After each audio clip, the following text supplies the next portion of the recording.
ভাবুন তো, রাস্তায় হঠাৎ গুলিবর্ষণ শুরু হলো। শত শত পুলিশ বন্দুক তাক করে দাঁড়িয়ে, আর তাদের সামনে মাত্র দুজন ডাকাত, যাদের অস্ত্র পুলিশদের থেকেও ভয়ঙ্কর। এটা সিনেমার দৃশ্য না, এটিই ছিল নর্থ হলিউড শুটআউট 1997, আমেরিকার ইতিহাসের সবচেয়ে রক্তক্ষয়ী বন্দুকযুদ্ধ, যা বদলে দিয়েছিল চিরতরে পুলিশের নিয়ম। 1997 সালের 28 ফেব্রুয়ারি সকালে লস অ্যাঞ্জেলস শহরের উত্তরের এক শান্ত এলাকায় অবস্থিত একটি ব্যাংকে হঠাৎ করেই আকাশে দেখা গেল অনেকগুলো খবরের হেলিকপ্টার। তারা ক্যামেরা তাক করেছিল ব্যাংকের পার্কিং লটের দিকে, আর সেসব ছবি সরাসরি দেখানো হচ্ছিল মিলিয়ন মানুষকে। একটা অবিশ্বাস্য দৃশ্য, দুজন ভারী অস্ত্রধারী লোক গুলি করছে নির্বিচারে, কারো জীবন নিয়ে তাদের কোনো ভাবনাই নেই। নিচে একটা সাধারণ ব্যাংক ডাকাতি রূপ নিচ্ছিল আমেরিকার ইতিহাসের অন্যতম সহিংস বন্দুকবাজদের যুদ্ধে। শত শত লস অ্যাঞ্জেলস পুলিশের মুখোমুখি দাঁড়িয়েছিল মাত্র দুইজন ডাকাত। তারা সংখ্যায় কম ছিল, কিন্তু অস্ত্রে তারা কোনো অংশে পিছিয়ে ছিল না। তাদের সাথে ছিল একাধিক স্বয়ংক্রিয় রাইফেল, হাজার হাজার উচ্চ ক্ষমতা সম্পন্ন গুলি, আর এতটাই শক্তিশালী বডি আর্মার যে লস অ্যাঞ্জেলস পুলিশের অস্ত্র তাদের কিছুই করতে পারছিল না। সেই সকালে ওই দুইজন লস অ্যাঞ্জেলস শহরকে রীতিমতো একটি যুদ্ধক্ষেত্রে পরিণত করেছিল। আর এই ঘটনার পর আমেরিকায় পুলিশিং পদ্ধতির ধারাই বদলে যায়। ল্যাবি ফিলিপস জুনিয়র এক অপরাধী পরিবারের জন্ম। তার দাদু ট্রেন ডাকাতি করতেন, তার বাবা কবর থেকে চুরি করতেন, আর সে নিজে পরবর্তী সময়ে আমেরিকার ইতিহাসের অন্যতম কুখ্যাত ব্যাংক ডাকাতে পরিণত হয়। তবে তার শুরুটা হয়েছিল ছোটখাটো অপরাধ দিয়ে। 1984 সালে স্কুল ছেড়ে দিয়ে সে পাসাডেনার গোল্ডস জিমে বডি বিল্ডিং শুরু করে, কিন্তু সে বুঝে যায় বড় মঞ্চে প্রতিযোগিতা করার মতো শরীর তার নেই। তখন সে একটা নতুন পথ খুঁজতে থাকে, নিজেকে স্মার্ট বিজনেসম্যান দেখানোর জন্য। সে স্যুট চুরি করার চেষ্টা করে, কিন্তু ধরা পড়ে যায়। জেল থেকে বেরিয়ে সে রিয়েল এস্টেট এজেন্ট হিসেবে কাজ শুরু করে, কিন্তু সহজে টাকা রোজগারের লোভ তাকে ছাড়ে না। সে ছোটখাটো জমির প্রতারণা করে কাস্টমারদের ঠকাতে শুরু করে। এই সময়েই সম্ভবত সে তার অপরাধের সাথীকে খুঁজে পায়। এই গোল্ডস জিমেই এমিল মাতাসারানু 1976 সালে রোমানিয়া থেকে লস অ্যাঞ্জেলসে চলে আসে। জন্ম থেকেই তার হৃদযন্ত্রের সমস্যা ছিল, ফলে শরীরচর্চা করা তার পক্ষে ছিল প্রায় অসম্ভব। স্কুলে তার ওজন ছিল 350 পাউন্ড, আর ক্লাসমেটসরা নিয়মিত তাকে অপমান করত। এর ফলে সে হয়ে পড়ে চুপচাপ, রাগী আর হতাশ। তবে 1989 সালে সে ওজন কমানোর জন্য সেই গোল্ডস জিমে ভর্তি হয়, যেখানে ল্যারি অনুশীলন করত। ঠিক কোথায় তাদের দেখা হয়েছিল সেটা নিশ্চিত নয়, তবে যেখানেই হোক ল্যারি এমিলে কিছু একটা দেখতে পায়। দুজনেরই ছিল আগ্রহ অস্ত্রের প্রতি। ল্যারির অভিজ্ঞতা ছিল বেশি, তবে এমিলের মধ্যে অপরাধের প্রতি একটা ঝোঁক বাড়ছিল। সেই সময় ল্যারি ছোটখাটো জমির প্রতারণা করে বেড়াতো, আর এমিল ধীরে ধীরে হয়ে উঠছিল তার অপরাধীর সঙ্গী। যেহেতু ল্যারি আর এমিল বন্ধু হয়ে গেছে, তারা একসাথে কাজ করতে শুরু করলো আরো বড়সড় পরিকল্পনার ওপর। তবে তারা একা ছিল না। 1991 সালে পুরো আমেরিকা জুড়ে মোট 9388টি ব্যাংক ডাকাতি হয়েছিল। এই ডাকাতির প্রতি 4টি ঘটনার মধ্যে ঠিক 2355টি ডাকাতি হয়েছিল শুধু লস অ্যাঞ্জেলস মেট্রো এলাকাতেই। পরের বছর সেই সংখ্যা আরো বেড়ে দাঁড়ায় 2641-এ। মানে যখনই কোনো ব্যাংক খোলা থাকতো, প্রতি 45 মিনিটে একটি করে ডাকাতি ঘটত। তখনকার দিনে বেশিরভাগ ব্যাংক ডাকাতি খুবই সাধারণ ধাঁচের হতো, সহিংসতা খুব একটা থাকতো না, আর ডাকাতেরা গড়ে $1500 থেকে $2000 মতোই পেত। তবুও এই ব্যাংক ডাকাতি এত বড় সমস্যার রূপ নেয় যে ব্যাংকগুলো ব্যবস্থা নিতে বাধ্য হয়। তারা সশস্ত্র নিরাপত্তারক্ষী নিয়োগ করতে শুরু করে, ব্যবহার করে রঙিন ডাইপ্যাক, অর্থাৎ যা টাকা চুরি করলেই ফেটে যায়, tracking device, surveillance camera, random cash delivery routine এবং আলাদা আলাদা লকারে নগদ টাকা রাখার ব্যবস্থা। সরকারও কঠোর হয়ে ওঠে, ব্যাংক ডাকাতির সর্বনিম্ন সাজা বাড়িয়ে 25 বছর করে দেয়, এবং এই কৌশল সত্যি কাজ করেছিল। 1995 সালের মধ্যে লস অ্যাঞ্জেলসে ব্যাংক ডাকাতির সংখ্যা অর্ধেকে নেমে আসে, কিন্তু এরও এক অপ্রত্যাশিত পরিণতি হয়। এই কঠোর আইন সত্যিকারের দুর্ধর্ষ অপরাধীদেরও থামাতে পারেনি, বরং তাদেরকে আরো স্মার্ট, আরো বিপজ্জনক করে তোলে। এখন আর ছোটখাটো ডাকাতি নয়, যখন ঝুঁকি এত বড়, তখন পরিকল্পনাও হতে লাগলো অনেক বেশি নিখুঁত, সাহসী আর সহিংস। ডাকাতরা এখন বড়সড় লুটপাটের দিকে ঝুঁকতে লাগলো। আর যদি 25 বছরের জেল এড়াতে হয়, তাহলে তারা জিম্মি অর্থাৎ বন্দি বানাতে ভয় দেখাতো, সামরিক অস্ত্র ব্যবহার করতে, এমনকি মারাত্মক সহিংসতাও চালাতে প্রস্তুত ছিল। ল্যারি ফিলিপস আর এমিল মাতাসারানু ছিল এই নতুন প্রজন্মের ডাকাতদের মধ্যে অন্যতম। ঠিক কখন তারা প্রথম একসাথে অস্ত্র হাতে ডাকাতি করেছিল তা নিশ্চিতভাবে বলা কঠিন, তবে তদন্তকারীদের মতে 1990 থেকে 1992 সালের মধ্যে তারা কিছু ছোটখাটো ডাকাতি করেছিল, যেমন ছোট দোকান, কনভিনিয়েন্স স্টোর, এমনকি ক্যাশ বয়ে নিয়ে যাওয়া লোকজনকেও টার্গেট করেছিল। সেগুলো বড় কিছু ছিল না, তবে অভিজ্ঞতা অর্জনের জন্য যথেষ্ট ছিল। একটা ব্যবসা শুরু করার মতোই ব্যাপার। প্রথমে ছোট কাজ, তাতে অভিজ্ঞতা বাড়ে এবং বিশ্বাসযোগ্যতাও তৈরি হয়। পুলিশদের মতে প্রথম বড় ডাকাতি হয় 1993 সালে। তারা এক সশস্ত্র টাকা বহনকারী গাড়িকে আক্রমণ করে আর হাজার হাজার ডলার নিয়ে পালিয়ে যায়। সবকিছু নিখুঁতভাবে সম্পন্ন হয়েছিল, আর এতে তারা বুঝে যায় তারা চাইলে আরো বড় কিছু করতে পারে। কিন্তু 3 মাস পর তাদের ভাগ্য খারাপ হয়। একদিন তারা একটি ভাড়া করা গাড়িতে চড়ে ঘুরছিল। হঠাৎ পুলিশ তাদের গতিসীমা ছাড়ানোর জন্য থামায়।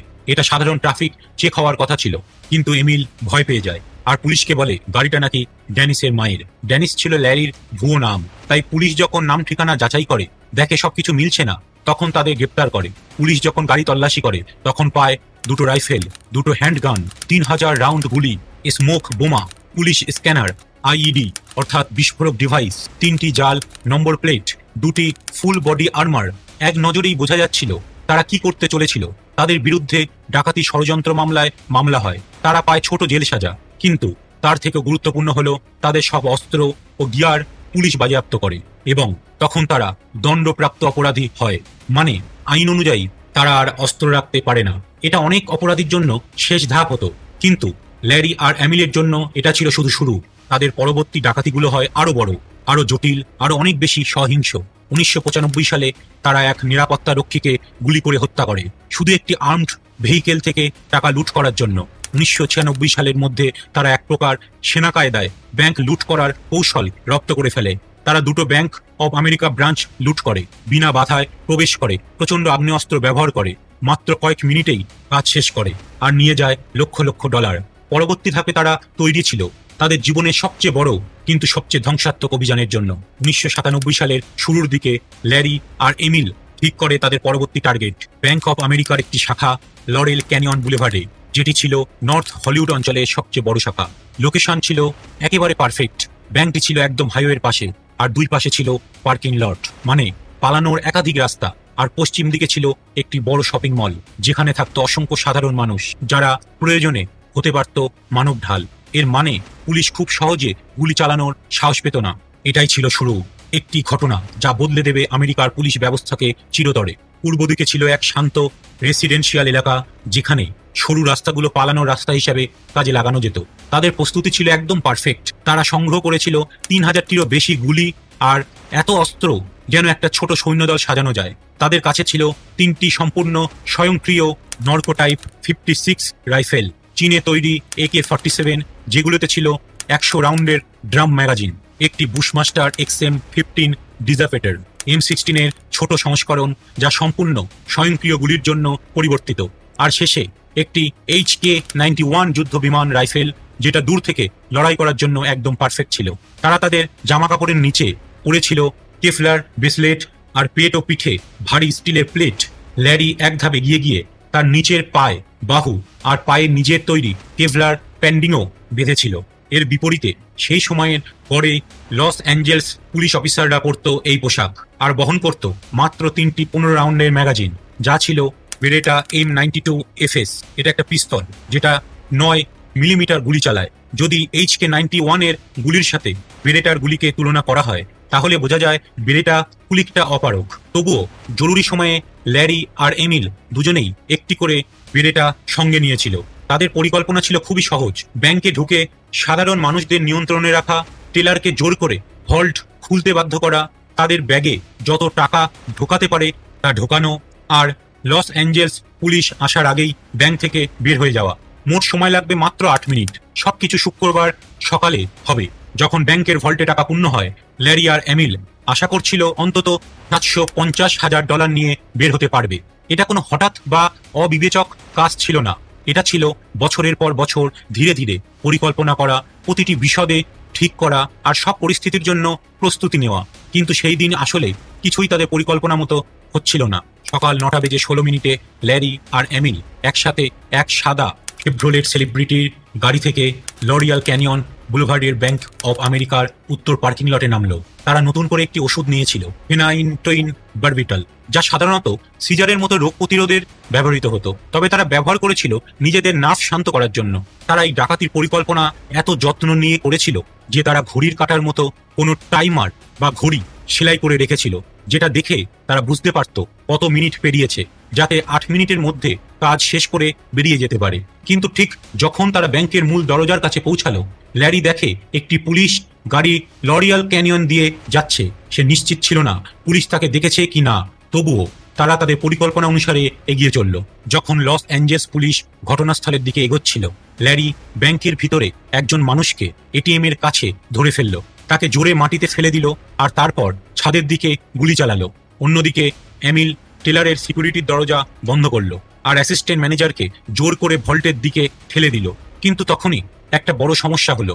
ব্যাংকে একটা বড় ভল্টের বদলে ছিল অনেকগুলো আলাদা আলাদা ছোট লক বক্স, আর প্রতিটা খুলতে আলাদা আলাদা চাবির দরকার ছিল। আর সমস্যা আরো বাড়লো যখন তারা বুঝলো যে টাকা ডেলিভারি সময়সূচি তারা জানতো সেটা আসলে র্যান্ডমাইজড ছিল, অর্থাৎ ঠিক শুক্রবার সকালে নয়। এই কারণে ডাকাতি অনেক ধীর গতিতে হবে আর লাভও অনেক কম হবে। 3 মিনিটের মধ্যে ল্যারি ভল্টে একটা খাবার রেখে ব্যাংকের বাইরে বেরিয়ে গেল। যদি পুলিশ তাকে ব্যাংকের ভিতরে ঢোকার সময় দেখতো তাহলে বড় ঝামেলা হতে পারত।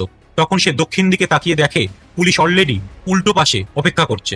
তখন আরও লস অ্যাঞ্জেল পুলিশ আসা শুরু করে দিয়েছে। তখন পরিস্থিতি ভয়ঙ্কর হতে চলেছে। 8 মিনিটের মধ্যে এমিল তার ব্যাগে $33 থেকে $35 পুড়ে ফেলেছে, আর সে জানে না তার ব্যাগে 3টে ডাইপ্যাকও লুকানো আছে। বাইরে 20-এরও বেশি লস অ্যাঞ্জেলস পুলিশ অফিসার ব্যাংকের চারপাশে ইতিমধ্যে প্রতিরক্ষামূলক অবস্থান নিয়েছে।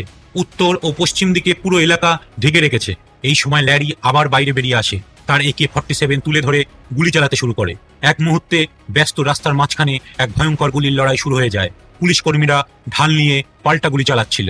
কখনো কখনো ল্যারি সরাসরি গুলি খেত, তবে 200 ফুট দূর থেকে 9mm গুলি ল্যারির বডি আর্মারের কাছে প্রায় অকেজো ছিল। অন্যদিকে ল্যারির বন্দুকের গুলি গাড়ির ধাতু ও দেয়াল পর্যন্ত ছিদ্র করতে পারত। 4 মিনিট ধরে ল্যারি রাস্তার ওপেন জায়গায় দাঁড়িয়ে হাজার হাজার গুলি বর্ষণ করল লরেল ক্যানিয়নে। তারপর অ্যামিলো বাইরে এসে তার সঙ্গে যোগ দিল। একসাথে তারা অনেক পুলিশ অফিসার আর কিছু সাধারণ মানুষকেও আহত করলো। কিন্তু অবশেষে তাদের পালিয়ে যেতে হয়। প্রথমে ল্যারি পার্কিং লটে পালানোর চেষ্টা করলো, আর অ্যামিল জায়গা থেকে ঢাল স্বরূপ গুলি চালালো। একবার ল্যারি নিরাপদ অবস্থান পেয়ে গেল। এমিলিও পালানোর চেষ্টা করলো, কিন্তু অ্যামিল যখন ব্যাংকের বাইরে আসলো তার ব্যাগের মধ্যে লুকানো 3টি ডাইপ্যাক ফেটে গেল। আর যখন সে পার্কিং লটের কাছে পৌঁছাতে চলেছিল, একজন অফিসার তার মাথার ওপর দিয়ে গুলি চালিয়ে তাকে আঘাত করেছিল। এই সময় 6টি নিউজ হেলিকপ্টার ব্যাংকের ওপর হাওয়ায় ভাসছিল।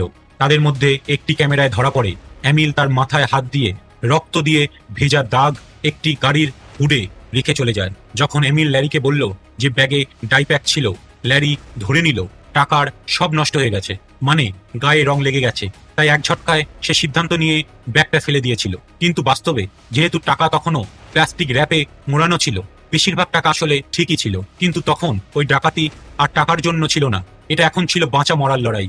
তখনও তাদের কাছে পরিষ্কার নয় কেন তারা তখন গাড়ি নিয়ে পালানোর চেষ্টা করলো না। হয়তো তারা ভেবেছিল সব রাস্তা বন্ধ, অথবা তারা হয়তো শুরু থেকেই ঠিক করেছিল শেষ পর্যন্ত লড়াই করবে। তবে পরের 20 মিনিট ধরে যখন এমিল তার মাথার আঘাত থেকে একটু সামলে উঠেছিল, ল্যাবি একাই শত শত লস অ্যাঞ্জেলস পুলিশ অফিসারের সঙ্গে গুলির লড়াই চালিয়ে যাচ্ছিল। এই সময় সে অন্তত আরও 3বার গুলিবিদ্ধ হয়। একবার তার বডি আর্মারের ফাঁক দিয়ে পাশের অংশে গুলি লাগে, তবুও ল্যারি থামেনি। সম্ভবত তখন সে এত বেশি অ্যাড্রেনালিন আর ফেনিনো বার্বিটাল ঔষধের প্রভাবে ছিল যে সে ব্যথা টেরই পায়নি। এক পর্যায়ে তার AK-47 এর সব গুলি ফুরিয়ে যায়। তখন সে দৌড়ে গিয়ে তাদের গাড়িতে রাখা HK-91 রাইফেল নিয়ে আসে আর আবার গুলি চালাতে শুরু করে। ল্যারি যখন অ্যামিলের কাছে এসেছিল তখন সে কিছু বলতে চেয়েছিল, কিন্তু ঠিক তখনই তার বাম হাতে সরাসরি গুলি লাগে। রেগে গিয়ে ল্যারি দূরে থাকা একটি নিউজ হেলিকপ্টারে গুলি চালায়, কিন্তু সৌভাগ্যক্রমে তার গুলি লক্ষ্যভ্রষ্ট হয়। হাতে গুলি লাগায় সে রাইফেল সঠিকভাবে ধরতে পারছিল না।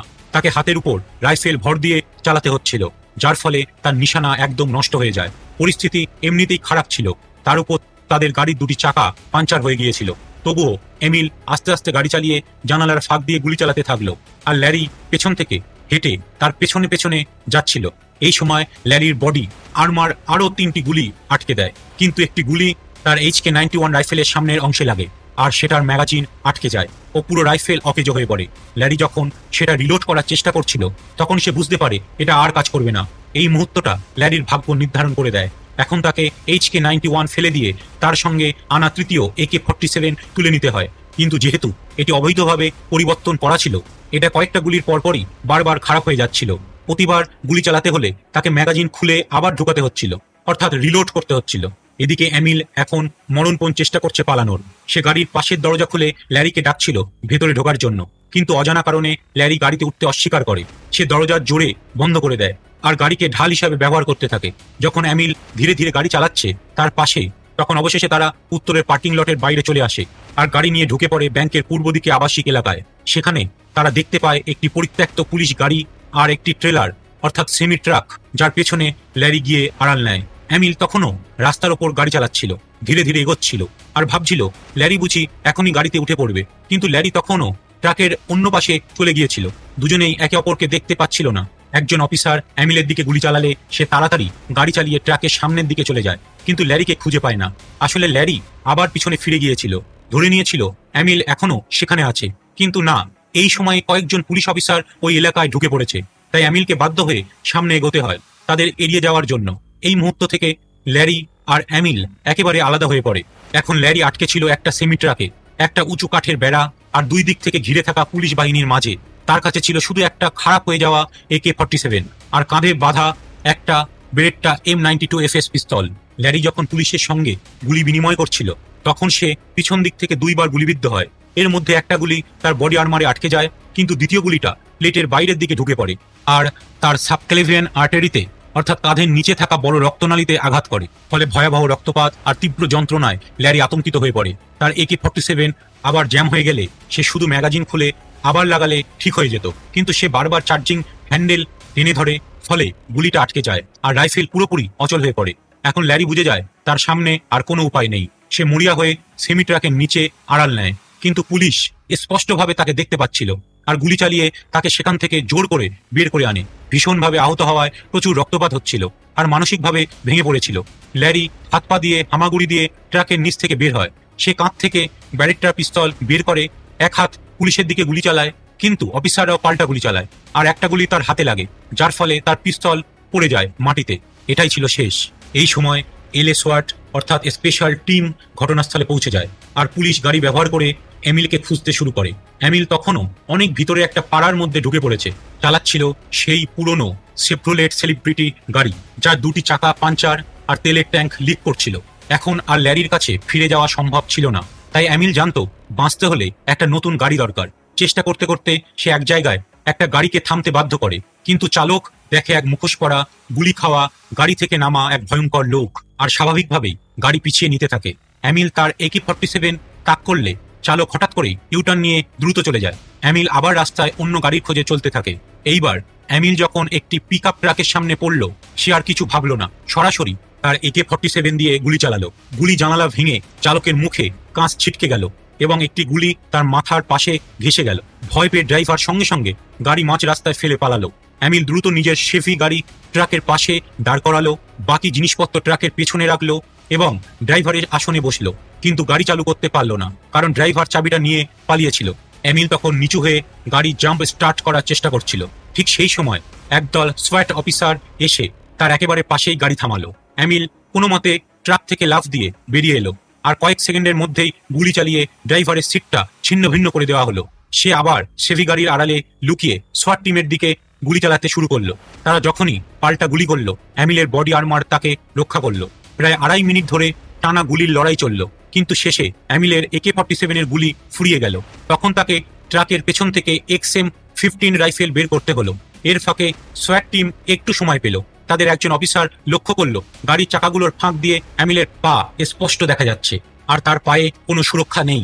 এমিল আবার গুলি চালাতেই অফিসার শুয়ে পড়ে সঠিক নিশানা করলো তার পায়ে।